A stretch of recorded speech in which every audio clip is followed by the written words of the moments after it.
মৌত আসে কিসের জন্য আমার সামনে, জানাজা আসে কেন আমার সামনে? তুমি তোমার সবক নাও, তুমি তোমার দিকে তাকাও।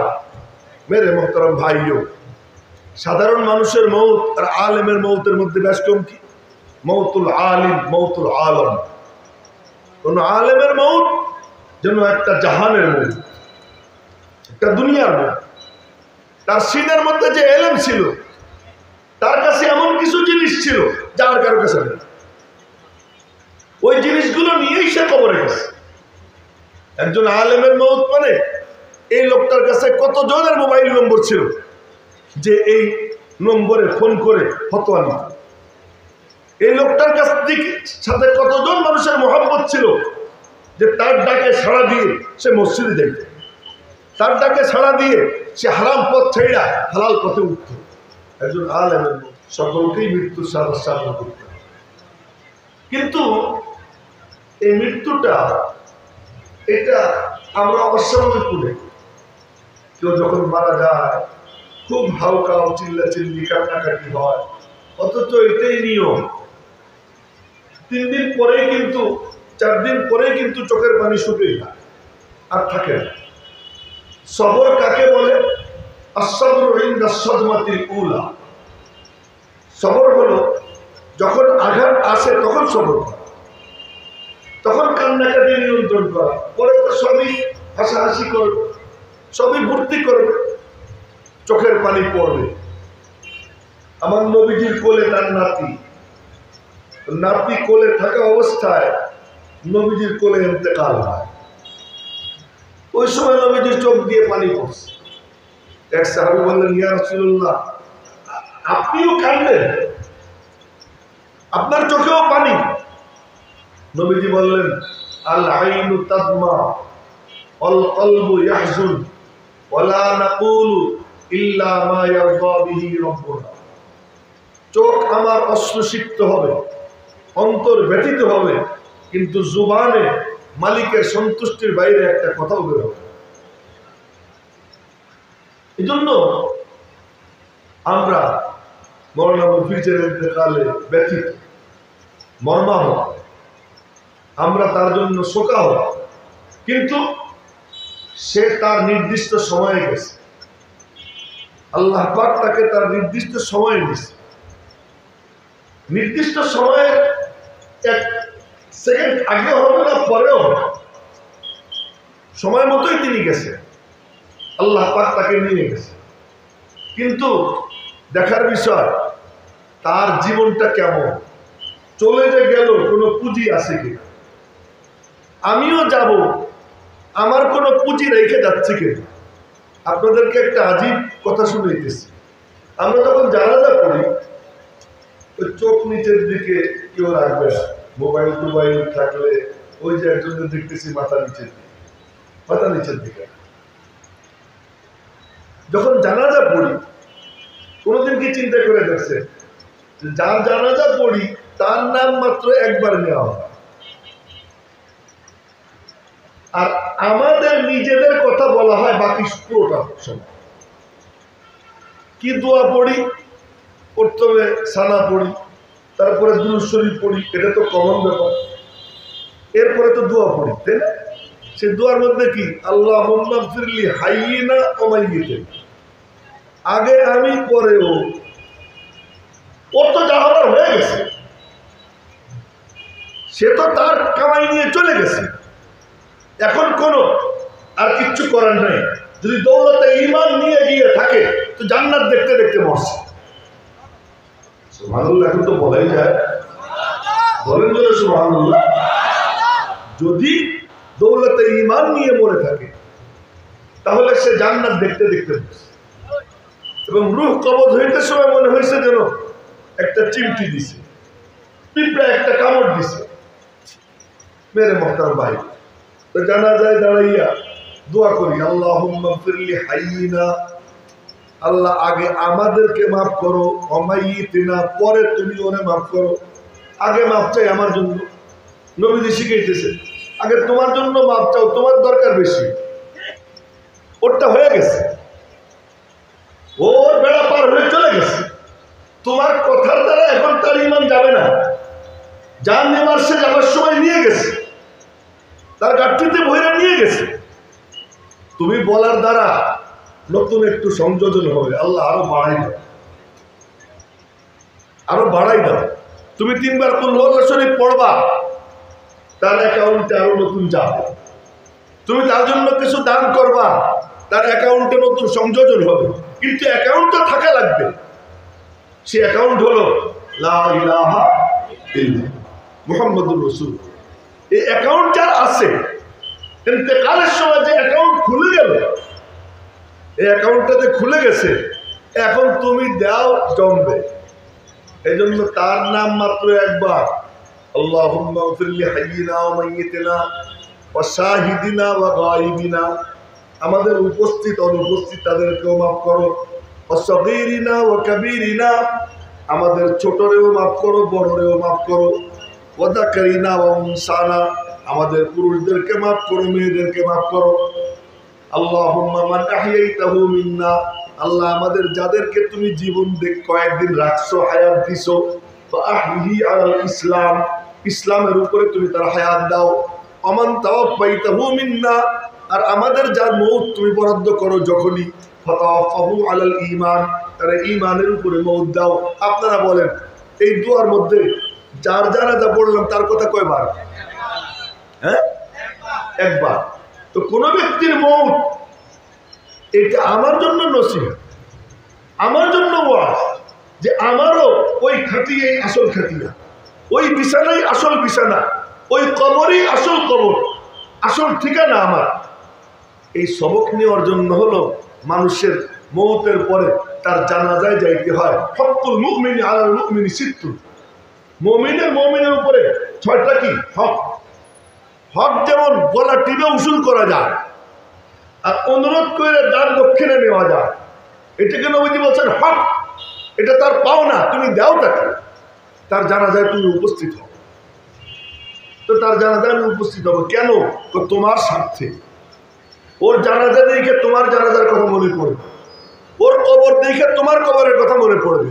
আজ আমরা আসি জাক জমকের সাথে এক ব্যক্তির দুয়ার মাহফিলের আয়োজন করি, গরু টরু মারি। এই যে এত মিডিয়া রেকর্ড করতে আসছে, এখানে কারো ভালো ওয়াজ হবে, সেই ওয়াজ রেকর্ড করে ওই ওয়াজটা ছাড়বে। ছাড়ার পরে তার ভিউ অনুযায়ী তার অ্যাকাউন্টে টাকা জমা হবে। এই যে আমি বলতেছি কথাগুলো, কারো খুশা লাগলে আমার কিছু করেন না। বলতেছি কথাগুলো কি, যে আমরা কি চিন্তা করি, মওত আসে কিসের জন্য আমার সামনে, জানাজা আসে কেন আমার সামনে? তুমি তোমার সবক নাও, তুমি তোমার দিকে তাকাও। মেরে মোহতারাম ভাইও, সাধারণ মানুষের মউত আর আলেমের মউতের মধ্যে বেশ কম কি? মউতুল আলিম, মউতুল আলম। কোন আলেমের মউত যেন একটা জাহানের মউত, একটা দুনিয়ার মউত। তার সিনের মধ্যে যে এলেম ছিল, তার কাছে এমন কিছু জিনিস ছিল যার কারো কাছে নেই। ওই জিনিসগুলো নিয়েই সে কবরে গেছে। একজন আলেমের মউত মানে এই লোকটার কাছে কতজনের মোবাইল নম্বর ছিল যে এই নম্বরে ফোন করে ফতোয়া নিত। এই লোকটার কাছ থেকে সাথে কতজন মানুষের মহব্বত ছিল যে তার ডাকে সাড়া দিয়ে সে মসজিদে যাইত, তার ডাকে সাড়া দিয়ে সে হারাম পথ ছেড়া হালাল পথে উঠত। একজন আলেমের মউত। আল্লাহ পাক বলতেছেন যে আলেম তো আলেম, রসুল আমার নবীজি, আমি আয়াত তেলাওয়াত করছি, আমার নবীজির ব্যাপারে খবর ছড়াইলো উহুদের যুদ্ধে। কদ কুতিলা মুহাম্মদ, বলেন না সাল্লাল্লাহু আলাইহি ওয়াসাল্লাম, কদ কুতিলা মুহাম্মদ, যে মুহাম্মদকে হত্যা করা হয়েছে সাল্লাল্লাহু আলাইহি ওয়াসাল্লাম। তিনি কেমন সত্তা, ব্যক্তিটা কেমন, যে কোরআনে কারিমে আল্লাহ তাআলা মানুষকে যে সমস্ত নিয়ামত দিচ্ছেন, এই নিয়ামতের কথা মাঝে মাঝে খুইলা খুইলা ইন্ডিভিজুয়ালি আলাদা আলাদা এই নিয়ামত দিছি না, দেখিস না চোখ দিয়া, এরকম ভাবে বলছে। যেমন আমি আপনাদেরকে দৃষ্টান্ত দিই, আফারাআইতুম মা তুমনুন, তোমরা স্বামী স্ত্রী মিলামেশা করো, আর তার থেকে সন্তান হয়, আনতুম তাখলুকুনাহু, তোরা বানাস, আম নাহনুল খালিকুন, না আমি বানাই?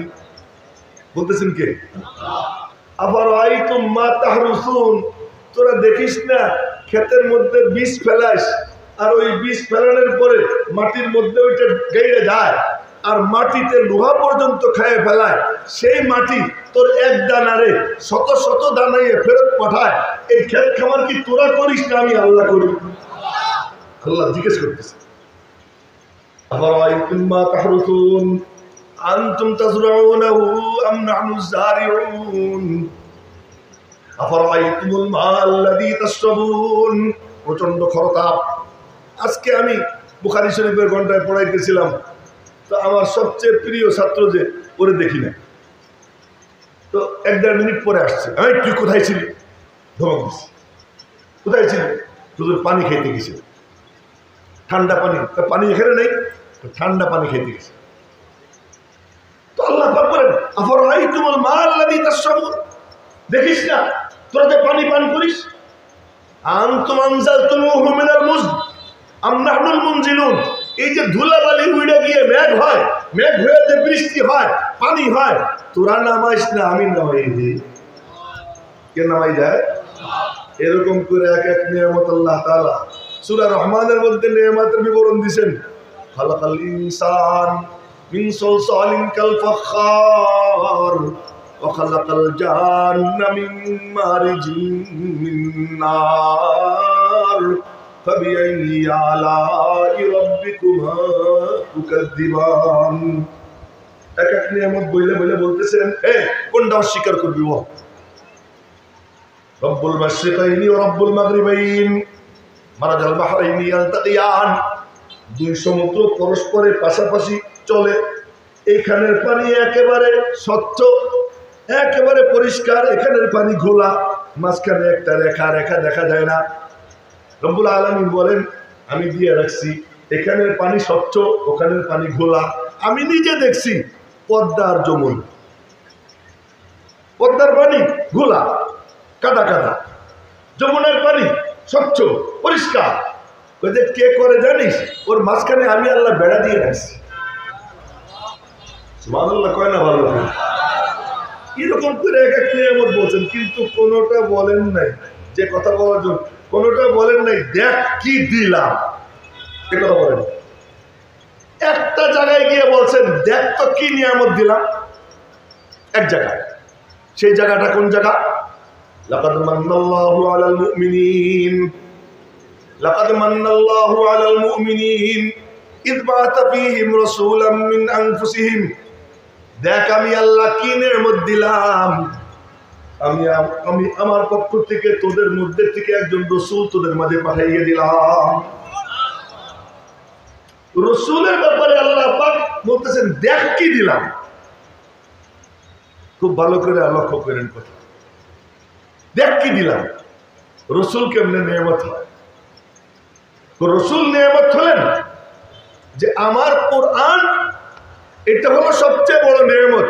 কিন্তু কোরআন তো তোরা বুঝতেই না, কোরআন তো তোরা পড়তে পারতেই না।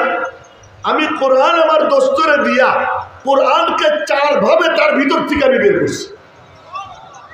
সুবহানাল্লাহ কয় না? ভালো করে আমি কিন্তু এখনো কিন্তু আপনাদেরকে পড়াইতেছি, এটা কিন্তু সবক চলতেছে, মনোযোগ দিয়ে শুনুন। কোরআনকে আমার দোস্তের ভিতর থেকে 4 ভাবে বের করছি। কয় ভাবে? 4। 1 নম্বর, ইয়াতলু আলাইহিম আয়াতিহি, তিলাওয়াত করবে, ওয়া ইউযাক্কিহিম, এই কোরআনে কারীমের মতলব দিয়া, এই কোরআনে কারীমের ব্যাখ্যা বিশ্লেষণ, এর মানা বুঝাইয়া বুঝাইয়া আত্মশুদ্ধি করবে। ওয়া ইউআল্লিমুহুমুল কিতাব, এবং কিতাবের তালিম কেমনে ব্যাখ্যা করি, যেই রোদের রোদ আর যেই গরম। ওয়া ইউআল্লিমুহুমুল কিতাব, কোনো মাসলায় পেছলাইয়ে গেলে সাহাবীরা তোমার কাছে আসবে, আসলে পরে তুমি তা হল করে দেবা। কেমনে হল করবা? তার 2 পদ্ধতি। এক পদ্ধতি হলো যে ইজতিহাদ করবা, গবেষণা করবা, আগের আয়াত দেখবা, পরের আয়াত দেখবা, শানে নুজুল দেখবা, দেখে তুমি গবেষণা করবা। গবেষণা করলে তোমার মাথার মধ্যে আমি ঢাইলে দিব, এর নাম হলো গোপন ওহী। এর নাম হলো কি? গোপন। আর একটা হলো তুমি অপেক্ষা করবা, আমি আল্লাহ ওহী নাজিল করে মানা বুঝাই দিব। ফালা তাজাল বিল কুরআন মিন ক্বাবলি আন ইউকদা ইলাইকা ওয়াহয়ুহু ওয়া কুর রাব্বি জিদনি ইলমা। এখন ওহী কমপ্লিট হয় নাই, তুমি অপেক্ষা করো। তো তিনভাবে। চতুর্থ নম্বর ওয়াল হিকমা, কোনটা কোথায় সেট করতে হবে এই সেটটাও আমার দোস্ত করে দিবে। এই জন্য দেখেন আল্লাহ পাক বলছেন ফাসাব্বিহ বিসমি রাব্বিকাল আযীম। খুব কঠিন কথা কইতেছি, আপনারা কষ্ট হইতেছে, একটু কষ্ট করে শোনেন। আল্লাহ বলছেন ফাসাব্বিহ বিসমি রাব্বিকাল আযীম। এটা আমি কোন জায়গা পড়বো? নবীজি বললেন ইজআলুহা ফির রুকু, এটা রুকুর মধ্যে রাখো। এই জন্য রুকুতে গিয়ে আমরা কি বলি? সুবহান রাব্বিয়াল আযীম, সাব্বিহ ইসমা রাব্বিকাল আ'লা। এখন নবীজির সাহাবীরা জিজ্ঞেস করে এটা কোন জায়গা বলবো? ইজআলুহা ফিস সুজুদ, সিজদা দিয়ে বলো সুবহান রাব্বিয়াল আ'লা। তো কোনটা কোথায় সেট করতে হবে, কোনটা কোথায় রাখতে হবে, এই সব কিছু আমার দোস্তের মাধ্যমে। তো কোরআনের একটা হলো তিলাওয়াত, একটা হলো তাজকিয়া, একটা হলো তালিম, একটা হলো তালিমে কিতাব, আর একটা তালিমে হিকমত। বলে এই চারো মাধ্যমে আমার কোরআন আমার দোস্তের ভিতর থেকে বের হবে।